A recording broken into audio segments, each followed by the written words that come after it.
Welcome dear students. So today we'll continue the very same exercise, that is exercise 10a. Okay, so I hope the concept of direct and inverse variation is clear to you. Okay, so in yesterday's video we took two problems on direct variation. Okay, so and as I told you earlier, the first exercise is entirely based on direct variation. Okay, so in today's class we are going to take word problems on direct variation. So let's see the first problem.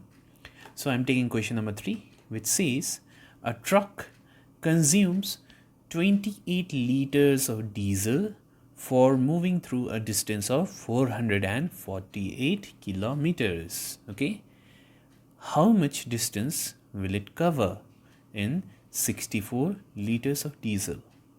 All right, so this is a question given to us. Now let's frame this question in a tabular form. Okay, so here you are asked to find how much distance is covered with 64 liters of diesel. So since I don't know the distance, I'm going to take this to be x kilometer. That means using 64 liters of diesel, I will be able to cover x kilometers. Okay, now if I write this in tabular form, what I get is using 28 liters of diesel, I can travel 448 kilometer of distance. That's what is given, right? Now using 64 liters of diesel, we can travel x kilometer of distance as per our assumption, isn't it? Now if you use 28 liters, you can travel 448. That means now if you increase the amount of diesel, it becomes 64. Now using 64 liter of diesel, obviously you will be able to travel more distance, isn't it? That means when you increase the amount of diesel, obviously the distance will also increase. So that's why this is a case of direct variation. You know, right? Direct variation means when one quantity increases, it leads to the increase in other quantity as well. Okay, now in direct variation, what happens is x1 by y1 will be equals to x2 by y2, isn't it? So that's what is written in case of direct variation. And what is x1 for you? It is 28. What is y1? It is 448. x2 is 64 and y2 is equals to x. So if I substitute the value, we get this one. Do the cross multiplication, you get this one, right? 28 into x is 28x, 64 into 448 is written as it is. Now bring this 28 to the denominator, right? And do the cancellation. After cancellation, you find that the value of this entire thing turns out to be 1024. That means the value of x is 1024. Now what is x actually? X is the distance covered using 64 liters of diesel, isn't it? So that's why the distance covered in 64 liters of diesel is how much? 1024 kilometer. Okay, so pause the video and note down your solution. Now let's see another question where it is asked, if 27 identical articles cost rupees 1890, how many articles can be bought for rupees 1750? Okay, so I don't know how many articles can I buy, so that's why I'm going to take the number of articles to be x. That means using 1750, I can purchase only x number of articles. Okay, now if I keep this in tabular form, now see here carefully.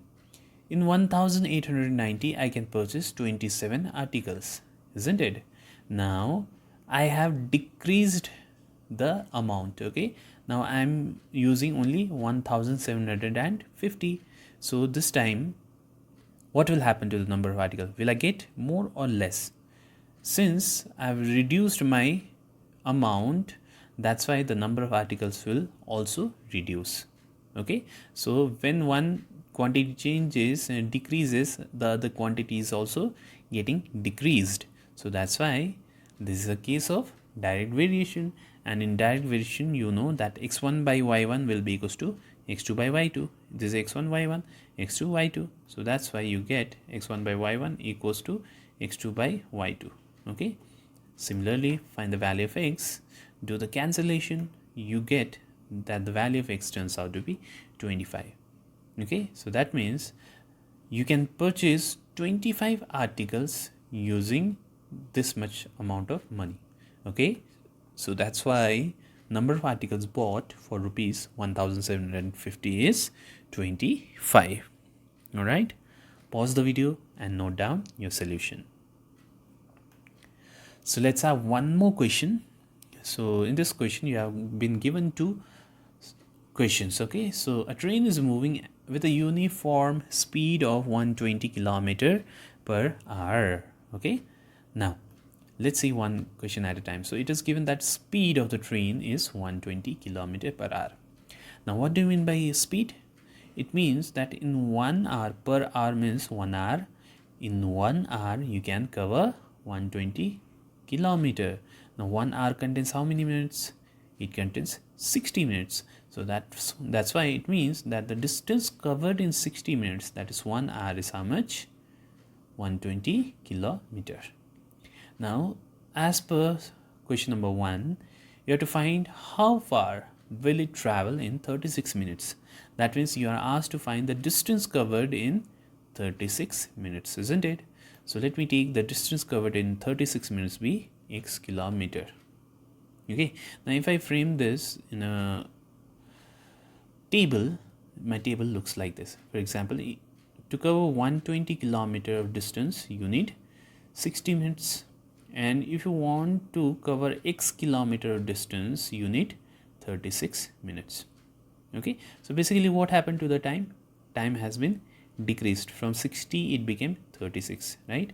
So if you are driving for less hour or less time, obviously your distance will also decrease, isn't it? So that means decrease in time is leading to decrease in the distance covered.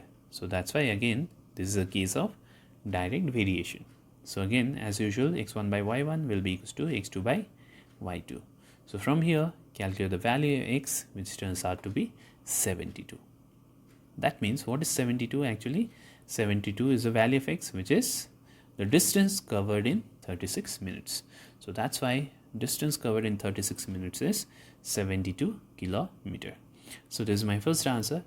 In the second question you are asked to find how much time will it require to cover 210 kilometer.